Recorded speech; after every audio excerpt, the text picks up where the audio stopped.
So hi everyone and welcome back to my YouTube channel. तो आज हम अपनी प्रोग्रामिंग स्टार्ट करेंगे एंड फर्स्ट स्टेप इज आप अपनी लैंग्वेज चूज कर सकते हो।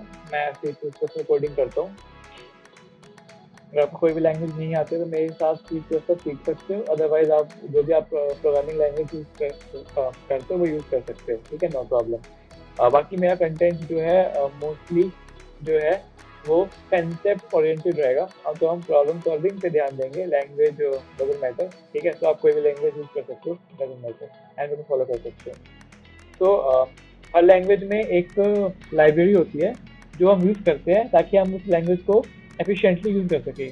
तो डेटा स्ट्रक्चर्स, उन लाइब्रेरीज में डेटा स्ट्रक्चर्स प्री डिफाइंड होते हैं। तो अगर मेरे को एरे यूज़ करना है या फिर मेरे को स्टैक यूज़ करना है, क्यू यूज़ करनी है, तो मैं उसको पहले डिफाइन नहीं करूँगा, वो ऑलरेडी प्री डिफाइंड है, मैं बनी बनाई यूज़ कर लूँगा। तो सी प्लस प्लस में एस टी एल है, स्टैंडर्ड टेम्पलेट लाइब्रेरी, एंड जावा में कलेक्शन है, ठीक है। तो मैं एस टी एल आज इस वीडियो में एस टी एल सिखाऊंगा एंड मेनली कंसंट्रेट करूंगा एरे, वेक्टर एंड स्ट्रिंग, क्योंकि हमारा पहला टॉपिक वही है।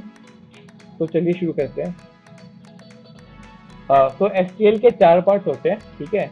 कंटेनर्स, कंटेनर्स क्या होता है, डेटा स्ट्रक्चर्स होते हैं, जैसे कि array, vector, vector means dynamic array, stack, Q, set, map, string, और भी बहुत सारे हैं, ठीक है। बेसिक है ये, बाकी एडवांस हो जाते हैं जैसे कि डी क्यू और प्रायोरिटी क्यू वगैरह। दूसरा है इटरेटर।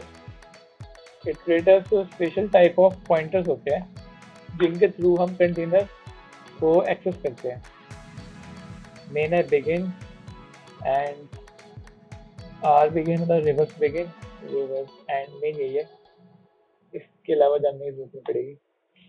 फंक्शन, फंक्शंस होते हैं, प्री डिफाइंड फंक्शंस होते हैं। तो जो हम कंटेनर से परफॉर्म करते हैं, लाइक एरे के फंक्शंस होते हैं, पुश, पॉप, फिल, ठीक है। पुश मतलब कोई भी एलिमेंट पुश करना हो, पॉप करना हो, फिल मतलब सारे एलिमेंट एरे के एक ही एलिमेंट के साथ फिल करने हो, ठीक है। इंसर्ट, बहुत सारे होते हैं। एंड लास्ट पार्ट होता है हमारा एल्गोरिदम, जो कि बहुत ही यूजफुल है। एल्गोरिदम्स हो गए जैसे कि सॉर्ट, पूरे एरे को सॉर्ट कर देगा हमारा एक बार में। Binary search, binary search perform करना हो हमें किसी एरे पे या किसी भी डायनेमिक या किसी भी चीज़ पे, है ना। एंड हमें और भी बहुत सारे एल्गोरिदम्स होते हैं यूजफुल। तो यही रीज़न है कि most of the competitive programmers C plus plus का यूज़ करना प्रेफर करता है, बिकॉज इसकी स्टैंडर्ड टेम्पलेट लाइब्रेरी बहुत यूजफुल है और हमारी प्रोग्रामिंग को बहुत फास्ट कर देती है। तो अगर आप लैंग्वेज को सीखना चाहते हो प्रोग्रामिंग के लिए, तो मैं सी प्लस प्लस को कहूँगा कि आप शुरू कर सकते हो, बिकॉज ये आपके काफ़ी काम आएगी कॉम्पिटिटिव प्रोग्रामिंग के सिनेरियो से। जावा भी गुड, अच्छी लैंग्वेज है, बट जावा जावा भी कर सकते हैं जिसका प्लान है आगे जाके उसको बैकएंड में जाना है, तो वो प्लीज़ जावा में ही स्टार्ट करें, because Java he mostly use होती है इंडस्ट्रीज में। सी प्लस प्लस तो यूज़ होती है हमारी मेनली कॉम्पिटिटिव प्रोग्रामिंग में और इंजन में, बट डजेंट मैटर। तो हमने एसक्यूएल जान लिया है, तो हम एक बार एसक्यूएल की इम्प्लीमेंटेशन पे आ जाते हैं। ये वीएस कोड है, मैंने सी प्लस प्लस का कंपाइलर वीएस कोड के साथ इंटीग्रेट कर रखा है। If you want to make, if you want कि मैं इस पर एक वीडियो बनाऊँ कि कैसे हम कर सकते हैं वीएस कोड को सी प्लस प्लस इंटीग्रेट, तो प्लीज़ कमेंट बिलो। एंड इसमें सी प्लस प्लस को लाइक कोड करना बहुत इजी रहता है और डिबगिंग करना भी बहुत इजी रहता है। तो मैं रिकमेंड करूँगा आप please V S code use करें। इसमें कोई सिंटैक्स एरर हो तो वो भी हमें पहली बार चल जाते हैं, तो प्रोग्रामिंग बहुत इजी हो जाती है आई डी में इस वी एस कोड में।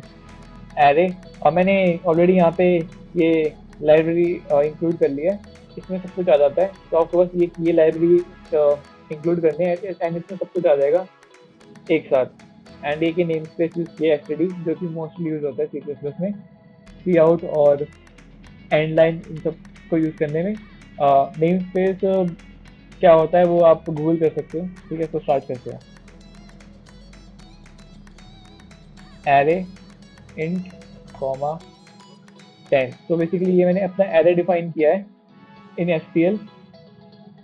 तो इंट हमारा डेटा टाइप है एंड 10 हमारा साइज है। तो कोई भी एरे को डिफाइन करने के लिए हमें क्या चाहिए होता है, उसका टाइप और उसका size, because array is a collection of similar elements. Similar elements मतलब कोई एक ही टाइप के एलिमेंट्स से एरे बनता है। इंटीजर, फ्लोट, बुलियन, स्ट्रिंग कुछ भी हो सकता है एंड उसका साइज फिक्स होता है। ठीक है। तो आप मैं एकदम बेसिक कवर नहीं करूंगा, मैं अज्यूम करता हूँ कि बेसिक प्रोग्रामिंग के आते होंगे। तो ये कोर्स है मेनली इंटरव्यू प्रिपरेशन के लिए। आप इंटरव्यू टॉप नॉच कंपनीज के इंटरव्यू के लिए प्रिपेयर हो जाओगे। एड, तो ये मैंने अपना एरे डिफाइन कर दिया है। ठीक है। इनिशियली अपना एरे जो है गार्बेज वैल्यू से, गार्बेज वैल्यूज होती है एरे में, उसको ना एक बार लूप करके देखते हैं कि अभी इनिशियली क्या वैल्यू है। ठीक है, इंटरेस्टिंग। और नाउ किसी भी एरे या किसी भी कंटेनर को इटरेट करने के लिए ना आपको इटरेटर्स चाहिए होते हैं। ठीक है। तो इटरेटर्स क्या होते हैं, बिगिन है, एंड है, मेनली यही यूज होते हैं। बिगिन मतलब वो एरे का जो फर्स्ट एलिमेंट है बिगिन, उस पे उसको रेफर करता है, एंड एंड वाला जो एरे का लास्ट एलिमेंट है उसको रेफर करता है। ठीक है। Auto, auto is a keyword. अगर हमें किसी भी वेरिएबल का डेटा टाइप नहीं पता तो हम उसके आगे ऑटो लगा सकते हैं। Auto i is equal to ed dot begin, I less than what, add dot and I plus plus। हम इटरेटर को प्लस प्लस करके आगे भी बढ़ा सकते हैं। This is a shortcut type. And इसकी अगर हमें वैल्यू प्रिंट करानी है तो हमें इसके आगे एक्सट्रैक्ट ऑपरेटर यूज करना पड़ेगा।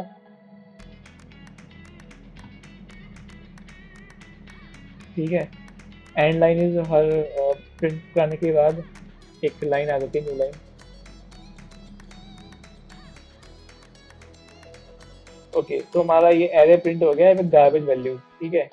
तो साइज को छोटा कर देते हैं 5।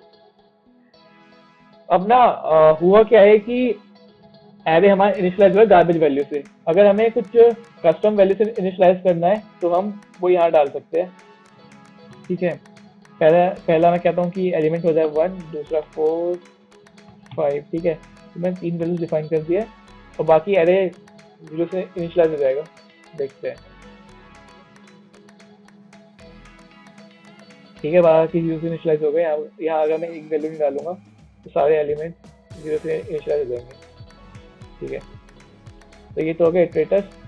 अब हम आ जाते हैं फंक्शंस पे। ठीक है। तो हमें क्या क्या फंक्शंस मिलते हैं एरे में। ठीक है। तो हम एरे में हमें जो फंक्शंस मिलते हैं वो कुछ ऐसे है कि हम एरे का फ्रंट एलिमेंट एक्सेस कर सकते हैं through array dot front.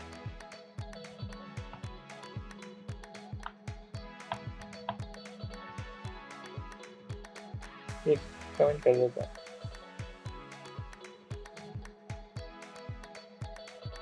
Error आ गया। एरर क्या एरर आया?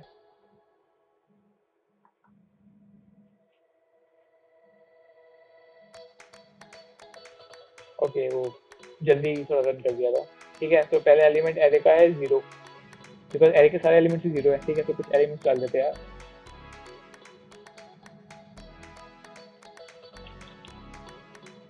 अब देखते हैं। फर्स्ट एलिमेंट है 4। ठीक है। ये हो गया एरे डॉट फ्रंट। अगर हमें एरे डॉट बैक करना है तो वो होगा कुछ इस तरह। बैक में कौन सा है? 3 है। 3 आ गया। ठीक है। 4 और 3। एंड एरे का साइज देख लेते हैं।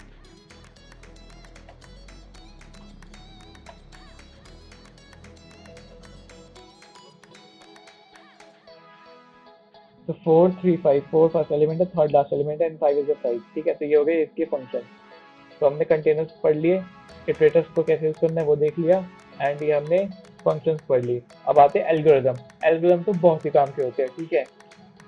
तो मान लो कि एरे अभी अनसॉर्टेड है, मेरे को एरे को सॉर्ट करना है। तो मैं एक फंक्शन है सॉर्ट, ऑलरेडी प्री डिफाइंड है और भी बहुत सारे बाइनरी सर्च है। अब आप खुद देख सकते हो एचटीएमएल लाइब्रेरी में C++ की। एंड इसमें हम ना स्टार्टिंग का इटरेटर एंड एंड का इटरेटर डालते हैं। आप फंक्शन का सिग्नेचर देख सकते हो, array dot begin comma array dot and.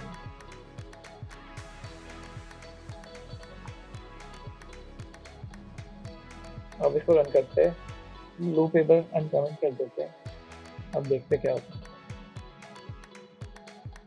जल्दी कर दिया थोड़ा। तो 1 2 3 4 5 सॉर्ट हो चुका है।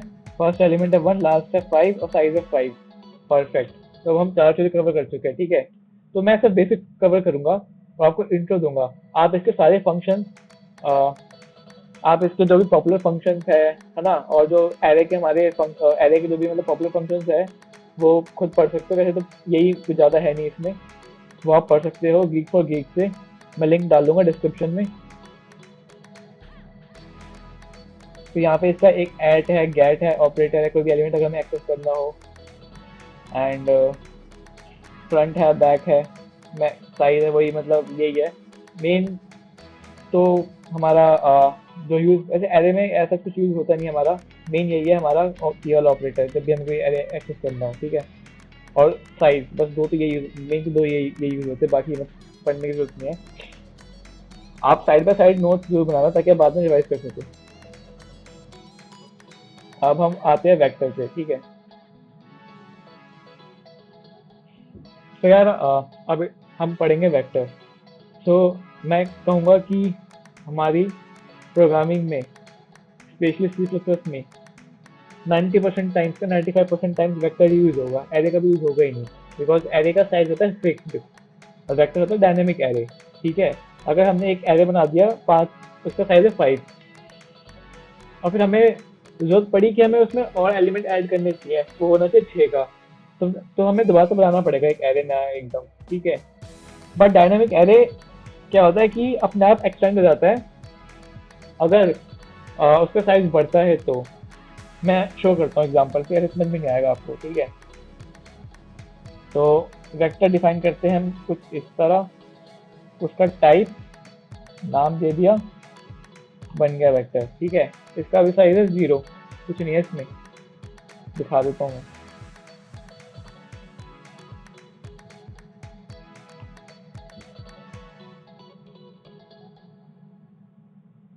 देखो 0 आ रहा है।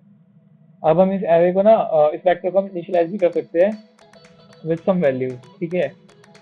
तो मैं कहता हूँ कि 5 होना चाहिए इसका साइज, और इसको 2 से कर देते हैं इनिशियलाइज। अब सारी वैल्यूज इसकी 2 हो जाएंगी, ठीक है, 5 वैल्यूज। साइज अभी प्रिंट हुआ है, ये बस को लूप करके देखते हैं तो आपको पता चलेगा।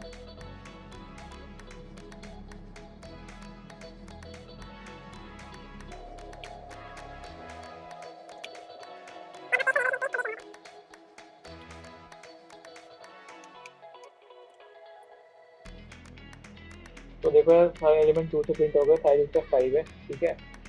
तो हम ना जब किसी वेक्टर को इटरेट कर, तो ये ना हमने वेक्टर को इनिशियलाइज किया है, तो ये हमारा साइज हो गया, और ये हमारा किससे हमने इनिशियलाइज किया है वो हो गया, ठीक है। यूजुअली हम 0 से इनिशियलाइज करते हैं। अगर मैं इसको छोड़ भी दूंगा ना, खाली बस साइज डालूंगा, तो ये अपने आप 0 से इनिशियलाइज हो जाएगा, ठीक है। तो मेनली हम ना ये वाला फॉर्मेट यूज करते हैं, सिंटैक्स यूज करते हैं वेक्टर में। तो आप ये वाला देख सकते हो, ठीक है। तो 0 से इनिशियलाइज हो गया ये वाला। बहुत सारी चीज़ें रहते हैं। तो जरूरी नहीं है कि हम हमेशा इटरेटर यूज करें लूप करते टाइम। हम इसको इंडेक्स की तरह भी यूज कर सकते हैं, ठीक है। ये हो गया 0 लेस देन वेक्ट डॉट साइज आई प्लस प्लस। यहाँ पे हम अपना वेक्ट यूज कर लेंगे, जो कि हमारा कन्वेंशनल वे। भाई जिसको इटरेटिंग पसंद आ रहे हो वो अपना कन्वेंशनल वे के साथ जा सकते हैं, ठीक है। सेम प्रिंट हो गया। अपना एरे के अपना वेक्टर के अपने खुद के बहुत सारे फंक्शंस होते हैं, बहुत सारे फंक्शंस होते हैं वेक्टर के, ठीक है। अभी मैंने ना वेक्टर को 5 एलिमेंट का बनाया है, तो उसका साइज भी 5 आ रहा है, ठीक है। अगर मैं क्या वेक्टर डॉट कैपेसिटी, ठीक है। तो कैपेसिटी क्या होता है कि वेक्टर का जो एक्चुअल साइज होता है ना, वो कैपेसिटी होती है कि वेक्टर में कितने एलिमेंट और आ सकते हैं।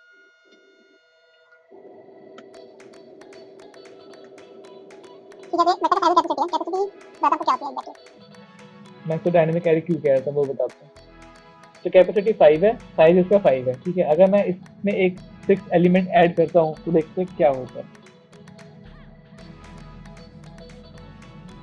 45 मैंने 6 पोजीशन पे ऐड कर दिया। अब देखना क्या होता है। इंटरेस्टिंग क्या होना चाहिए आपको, इसमें आपकी साइज और कैपेसिटी। तो इसका साइज हो गया 6 एंड कैपेसिटी हो गई 10, बिकॉज जब भी एरे का साइज एक्सीड करता है ना तो वो 2 टाइम्स हो जाता है अपने साइज के, ठीक है। अब हमारा एरे डायनेमिक एरे है, तो अभी ये इसका अभी ये 10 एलिमेंट का बन चुका है, ठीक है। तो ये 10 एलिमेंट जितनी मेमोरी ले रहा होगा जो हमारे मेमोरी ब्लॉक है उसके अंदर। इसका साइज भले 6 है क्योंकि इसके अंदर 6 एलिमेंट है जो हमने यूज कर रखे हैं, लेकिन इसकी कैपेसिटी मतलब ये 10 एलिमेंट तक ले सकता है, ठीक है। अगर इसमें मैं और एलिमेंट डालूंगा ना तो ये और 2 टाइम्स हो जाएगा, 10 से 20, 20 से 40 ऐसे बढ़ता जाएगा, ठीक है। तो इसलिए हमें डायनेमिक एरे यूज करनी चाहिए हमेशा, क्योंकि कभी भी एरे का साइज एक्सीड कर सकता है, तो उस केस में डायनेमिक एरे काम आएगा। एंड हमारे वेक्टर के पास जो फंक्शंस है वही बहुत सारे फंक्शंस होते हैं, ठीक है। इतने फंक्शंस एरे में नहीं मिलेंगे आपको, मैं दिखाता हूँ कितने फंक्शंस होते हैं, ठीक है। मैंने आपको मेन दिखा दिए, बाकी आप खुद प्रैक्टिस कर लेना। और भी एक दो दिखा देता हूँ चलो। वेक्टर में एक होता है इंसर्ट। इंसर्ट में हम डालते हैं कि हमें कहाँ इंसर्ट करना है, यहाँ हमेशा हम इटरेटर डालते हैं, ठीक है। तो इटरेटर डालेंगे यहाँ पे वेक्ट डॉट begin। लेट्स से हम 3 एलिमेंट के बाद एक एलिमेंट डालेंगे इसमें 4 5 6। रन करके देख लेते हैं। 3 एलिमेंट के बाद 4 5 6 आ गया, ठीक है। हम कह रहे हैं कि हम अपना छठा एलिमेंट जो कि है 45 उसको कर देंगे इरेज। कोई दिक्कत नहीं है, हर जगह हमें इटरेटर्स डालने होते हैं, बस ये याद रखना। +6 जहाँ वो डाल देंगे हमारी पोजीशन। तो देखो 6 एलिमेंट हमारा था 45 जो कि अब इसमें नहीं है, ठीक है। यहाँ पे हमारा साइज हो गया था 7, अब साइज हो गया 6 क्योंकि वो एक एलिमेंट हमारा इरेज हो चुका है, ठीक है। और बाकी और बहुत फंक्शंस होते हैं हमारे, जिससे आपको दिखा दूँ क्या क्या फंक्शंस होते हैं वेक्टर के। असाइन है, पुश बैक है, pop, insert, erase, swap, clear and place. बहुत सारे आप सारे पढ़ सकते हो, लेकिन मेन मैंने बता दिया, ठीक है। अब ये तो हो गया आपका SQL। इसको पढ़ने के बाद अब हम करेंगे असली प्रैक्टिस शुरू, ठीक है। तो प्रैक्टिस शुरू करने के लिए ना मेरे 3 रिसोर्सेज मैं आपको बताने वाला हूँ। पहला रिसोर्स है मेरा लीड कोड। लीड कोड पे इस लिंक पे जाओगे, एरे का इंट्रोडक्शन है, ठीक है। यहाँ पे इंट्रोडक्शन पढ़ना था, थोड़ा बहुत प्रॉब्लम सॉल्व करना स्टार्ट करना, इंसर्टिंग, रिमूविंग, सर्चिंग, ठीक है। तो यहाँ पे जो भी क्वेश्चन है वो सब परफॉर्म करना, कंक्लूजन तक आ जाना, ठीक है। जब आप ये सब कर लो, उसके बाद आप जाना इंटरव्यू बिट पे। इंटरव्यू बिट पे जाने के बाद अगर आपको स्टिल कोई डाउट्स रह गए ना, यहाँ पे भी कुछ ट्यूटोरियल्स है, ठीक है। अगर यहाँ से समझ में नहीं आया लीड कोड पे, यहाँ भी पढ़ सकते हो, ठीक है। अगर आ गया हो तो दोबारा पढ़ने की जरूरत नहीं है, सीधा क्वेश्चन सॉल्व करना करने लग जाना, ठीक है। तो यहाँ से स्टार्ट करना, जो भी आप स्टार्ट करना, हर एक कैटेगरी में से ना 2 से 3 क्वेश्चन सॉल्व करने हैं आपको, ठीक है। तो यहाँ पे ना एक लिस्ट है बाय लव बब्बर, ये हमारे यूट्यूबर है, तो उन्होंने एक लिस्ट शेयर करी है और इनका कहना है कि ये 450 क्वेश्चन है, एक दो करने के बाद आप कोई इंटरव्यू क्रैक कर सकते हो, ठीक है। तो मेरे ख्याल से इनसे तो नहीं हो पाएगा, लेकिन आप इनको एडिशनल कर सकते हो, ठीक है। तो आप ये लिस्ट है, इस लिस्ट में से क्वेश्चन उठा सकते हो, ठीक है। आपकी चॉइस है कि आप क्या करना चाहते हो। तो मैंने आपको बढ़िया से बढ़िया रिसोर्सेज दे दिए। और मैं आपको ये कहूँगा कि रिकमेंड करूँगा आप 100 क्वेश्चन करिए एरे के एक हफ्ते में, ठीक है। मंडे टू फ्राइडे अगर आपका ऑफिस है या फिर आपका कॉलेज है तो आप 5 करिए, ठीक है। एंड सैटरडे एंड संडे आप बैठ के कम से कम एक दिन में 20 क्वेश्चन कर सकते हो, ठीक है। तो आराम से बैठ के एक हफ्ते में आप 100 क्वेश्चन का टारगेट रखें। अपनी आने वाली अगली वीडियो में जो है ये क्वेश्चन स्टार्ट करूंगा एंड एक लंबी सी वीडियो बनाऊंगा जिसमें मैं कम से कम 5 से 6 क्वेश्चन सॉल्व करके दिखाऊंगा आपको, और प्रॉब्लम सॉल्व कैसे करते हैं, प्रॉब्लम को कैसे पढ़ते हैं, अप्रोच कैसे करते हैं, ठीक है। एक प्रॉपर पैटर्न क्या होता है प्रॉब्लम सॉल्व करने का, इस वीडियो में बताऊंगा। तो अगर आपको मेरी वीडियो पसंद आई हो तो please like and share and subscribe my YouTube channel. Peace out.